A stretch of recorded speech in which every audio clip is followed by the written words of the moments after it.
dan mensupport di dalam pembuatan grup premium yang sebenarnya banyak sekali ditanyakan oleh teman-teman. Jadi kalau misalkan teman-teman tertarik. Halo teman-teman semua, welcome back again to my YouTube channel. My name is Kevin Saili. Pada YouTube channel ini, teman-teman akan menemukan informasi menarik seputaran technical analysis daripada cryptocurrency. Jadi kalau kalian suka dengan crypto, make sure to hit the subscribe button and don't forget to leave your thumbs up kalau misalnya kalian suka dengan pembahasan di video ini. Pada video kali ini, saya pengen membahas tentang pergerakan XRP, but before kita masuk ke pembahasan XRP, saya akan kasih quick update dulu tentang pergerakan Bitcoin pada hari ini, teman-teman. Oke, langsung aja tanpa berlama-lama, sebelumnya saya remind bahwa saya bukan financial advisor, jadi please lebih bijaksana dalam penggunaan konten yang ada di video ini, teman-teman. Jadikan ini mungkin pelengkap dari analisa teman-teman aja. Jadi teman-teman tetap lakukan analisa sendiri before taking action atas transaksinya. Oke? Pertama, teman-teman, kita pengen kasih lihat ke teman-teman bahwa market saat ini kondisinya itu sedang kurang baik, teman-teman ya. Dimana kita terjadi breakout pada kisaran level ini ya. Tadi siang itu saya sempat update, atau tadi sore saya sempat kasih update bahwa si market itu membentuk semacam kayak triangle ya, dan kita lihat di sini ada potensi support yang menahan, dan jika potensi support ini di breakout, maka kita berpotensi melihat downside pressure terhadap si Bitcoin itu bisa berlanjut lagi, teman-teman. Dan ini saya update by the way melalui Instagram saya. Oke? Nah, dengan kondisi sekarang kita telah mengalami breakout pada kisaran level tersebut, teman-teman, maka kita berpotensi melihat si Bitcoin itu akan terkonsolidasi cenderung mengalami penurunan, karena sebenarnya teman-teman ini kan saya gunakan Fibonacci retracement berdasarkan swing low to swing high yang di sini ya, teman-teman ya. Sementara kan pergerakan terakhir kita sudah lihat ada swing high dan swing low yang baru, maka kita akan tarik garis Fibonacci yang baru di kisaran level ini dan ini. Jadi sementara ini akan saya delete dulu, dan kita lihat di sini potensi pergerakan marketnya. Oke. Nah, kita akan tarik Fibonacci dari sini ke sini, teman-teman. Nah, kalian bisa lihat bahwa saat ini kita itu berada tepat di kisaran Fibonacci 78,6%, di mana tadi Fibonacci 50-nya ada di kisaran level sini ya. Jadi kalau misalnya kita bisa bilang, mungkin ini adalah level confluence dari support yang bisa berpotensi menahan pergerakan Bitcoin. Dan jika ini sebagai potensi support terakhir tidak berhasil menahan pergerakan Bitcoin, maka Bitcoin akan berpotensi meneruskan pelemahannya kembali, teman-teman, hingga ke level awal pertama kali swing high swing low itu dibuat. Oke? Nah, itu so far untuk kondisi Bitcoin saat ini. Selain daripada itu, saya juga sampaikan bahwa kita di sini membentuk semacam bearish divergence pada pergerakan time frame 1 jam tadi siang ya, teman-teman, atau tadi pagi bahkan. Dan ini sudah terjadi. Jadi kita sudah lihat potensi market saat ini itu berada di kisaran level oversold-nya, dan itu di bawah 30%. Oke? Itu untuk pergerakan untuk pergerakan BTC. Jadi kalian perlu perhatikan ini sebagai level resistance kita di 61,8% dan juga level supportnya di 78,6%, teman-teman. Jika breakout, maka berpotensi ngejar sampai level $32.600. Oke. Nah, ini untuk gambaran di time frame daily-nya. Jadi so far kita lihat di sini sebelumnya ada juga yang share bahwa ini semacam membentuk rising wedge pattern, tapi saya rasa kurang valid. Mungkin lebih cocok kita lihat ini sebagai symmetrical triangle, teman-teman. Karena secara logik akhirnya dia malah membentuk semacam lower high. Oke? Nah, itu untuk time frame 1 jam. Kita akan berpindah dan beralih ke time frame 4 jamnya. Karena di sini saya pengen kasih lihat ke teman-teman bahwa kondisi market terakhir ini dia terlihat seperti kurang baik ya, teman-teman, dimana kita lihat pretty beat up di sini, dia dihajar habis-habisan dalam satu candle 5 menit tadi, 10 apa 15 menit itu penurunnya sangat signifikan, teman-teman.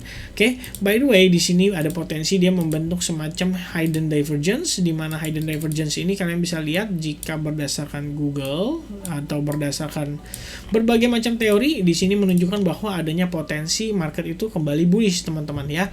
Dengan bentuk si hidden divergence ini, kondisinya itu adalah ketika si RSI-nya menunjukkan pelemahan, ya, sementara marketnya itu menguat, maka di sini artinya adalah bullish divergence, teman-teman. Oke, ini ada hidden divergence, mudah-mudahan bisa play out, dan kalau misalnya play out berarti di sini berpotensi memang menjadi level bottomnya kita untuk si wave-nya, teman-teman.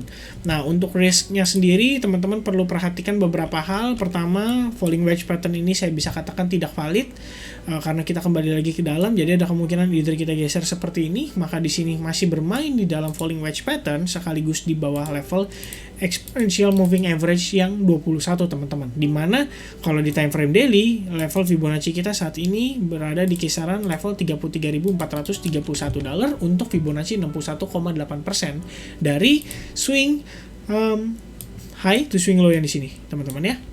Nah, itu kurang lebih untuk pergerakan Bitcoin. Jadi itu yang bisa saya update ke teman-teman. Mohon diperhatikan kembali bahwa kita saat ini pressure dari sellernya menurut saya cukup strong karena kita di sini dipertahankan level ini dan sekarang kita membentuk semacam, kalau misalkan saya geser sedikit si triangle yang ini teman-teman dan kita let's say kita komunikasikan atau kita bukan komunikasi ya, kita gunakan informasi si hidden divergence ini, maka kita berpotensi melihat market ini justru malah akan membuat semacam symmetrical triangle teman-teman ya. Ini saya ganti warnanya jadi hitam dan kalian bisa lihat ini membentuk potential menjadi symmetrical triangle untuk pergerakan si Bitcoin teman-teman. Oke, so far ini yang bisa saya update. Hopefully dia tidak terjadi breakout so soon teman-teman, karena kalau misalnya dia breakoutnya ke bawah artinya kita berpotensi mengetes level ini lagi dan bahkan di level ini teman-teman. Oke, itu so far update saya seputaran Bitcoin. Hopefully teman-teman bisa mendapatkan tambahan informasi lagi terkait kemungkinan yang akan terjadi terhadap Bitcoin. Oke, langsung aja kita lanjut ke pembahasan berikutnya, yaitu di XRP USDT teman-teman. Jadi kita akan bahas tentang XRP dan di sini pun sebenarnya secara skenario kurang lebih sama karena dia membentuk semacam kita bisa katakan semacam hidden divergence juga teman-teman ya, which means dia berpotensi membentuk seperti ini dan itu hanya bisa terjadi jika benar kita melihat market itu mengalami bottoming di kisaran level itu teman-teman.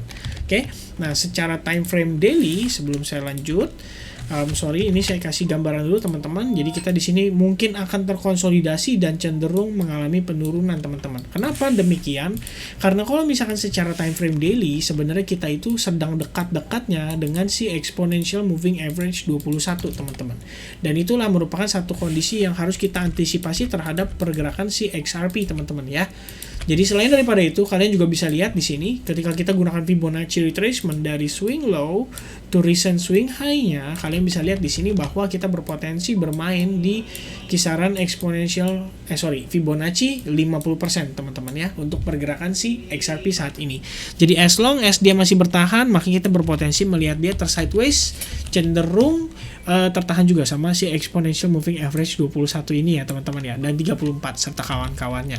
Nah, untuk pergerakan weekly atas penutupan minggu ini kita lihat masih sangat cukup positif karena marketnya itu tertahan, dan kalau lihat dari weekly sih lebih rapi lagi ya teman-teman ya. Ketika kita lihat di sini ada potensi level resistance, di sini dia berpotensi menjadi level supportnya kita. Jadi kita berpotensi ngelihat Bitcoin ini memang saya ralat yaitu XRP ini masih bisa bergerak di dalam kondisi sideways atau mungkin penguatan teman-teman ya. Jadi kita masih expecting banget ini adalah ABC correctionnya. Jadi kita berharap di sini adalah bottomnya dari pergerakan XRP teman-teman sebelum dia kembali melanjutkan penguatan lagi ke wave yang berikutnya. Oke. Nah, selain daripada itu, risk downside-nya itu adalah di kisaran Fibonacci level 61,8%. Kenapa di situ? Karena kalian juga lihat di sini sempat mendapatkan reaksi yang cukup positif dari pergerakan XRP sebelumnya. Oke? Itu untuk pergerakan XRP kurang lebih saya sudah updatekan. Kalian bisa gunakan time frame 4 jam untuk melihat si hidden divergence ini, dan yang perlu di highlight saat ini adalah kondisi di mana kita berpotensi membentuk semacam symmetrical triangle. Dan menurut saya terlalu awal kalau misalnya kita putuskan demikian karena di sini baru ada 2 touch ya, baik itu di level atas maupun di level bawah, dan ini belum benar-benar terbentuk bottom lah kalau kita bisa bilang kasarannya, karena kita perlu semacam indikasi dari candlestick pattern mungkin atau dari momentum ya. Selain daripada itu saya kasih tambahan sedikit untuk Bitcoin teman-teman, kita akan lakukan perhitungan berdasarkan momentum teman-teman. Jadi teman-teman boleh coba tanyakan ini ke diri masing-masing ya. Let's say kalian kalau lihat kondisi market seperti ini ya, dia membentuk semacam candlestick pattern dinamakan dengan bearish engulfing yang artinya cenderung melakukan penurunan. Lalu kalian lihat penurunan yang sangat signifikan ini ya, kebayang nggak di sini kira-kira berapa bull atau buyer yang masuk mengcounter pergerakan tersebut? Kalau saya bilang sih nggak banyak, malah ini kayaknya cuma 10%-an doang. Dan market dia create lower low lagi teman-teman, kali ini lebih dalam lagi dengan kondisi dia retracement ini mungkin di kisaran 30%. Pertanyaan saya sederhana teman-teman, kalau ini diibaratkan sebagai seseorang yang sedang berlari dan dia hanya membutuhkan istirahat 30%, kira-kira dia masih kuat nggak teman-teman? untuk meneruskan pelemahannya. Oke, jadi itu adalah logik dibalik kondisi saat ini teman-teman. Before kita bisa entry long position, otomatis kita perlu ngelihat adanya perubahan momentum dulu. Dan perubahan momentum lah itu yang bisa membuat kita, meyakinkan kita bahwa oke, market is starting to turn around. Oke, kurang lebih itu updatean seputar Bitcoin dan juga XRP. Thank you for watching teman-teman. Saya akan update kembali di pergerakan besok mungkin. Dan pada malam hari ini mungkin saya akan tutup dengan video XRP ini. Besok akan saya lanjut ke pembahasan Matic. Sebelumnya saya mohon maaf sekali karena ada keterlambatan dalam update. Karena tadi saya sempat meeting juga dengan beberapa teman-teman atau rekan-rekan yang berencana hendak membantu dan mensupport di dalam pembuatan grup premium yang sebenarnya banyak sekali ditanyakan oleh teman-teman. Jadi kalau misalkan teman-teman tertarik untuk bergabung nantinya, tentunya kita akan infokan melalui YouTube channel saya dan juga melalui Instastory mungkin. Dan untuk bergabung mungkin nggak akan terlalu sulit teman-teman. Tapi saat ini saya belum bisa pastikan kapan akan kita start karena di sini saya juga sedang membuat semacam konten lah yang akan kita bahas di dalam grup premium tersebut. Jadi saya ingin memastikan teman-teman semua di sini itu mendapatkan yang terbaik dari apa yang saya bagikan di dalam grup tersebut. Oke, mungkin sekian yang bisa saya update tentang pergerakan, tentang kemungkinan job saya nantinya dan lain seperti apa. So thank you banget buat teman-teman yang udah nonton. I see you guys again in the next video. Cheers.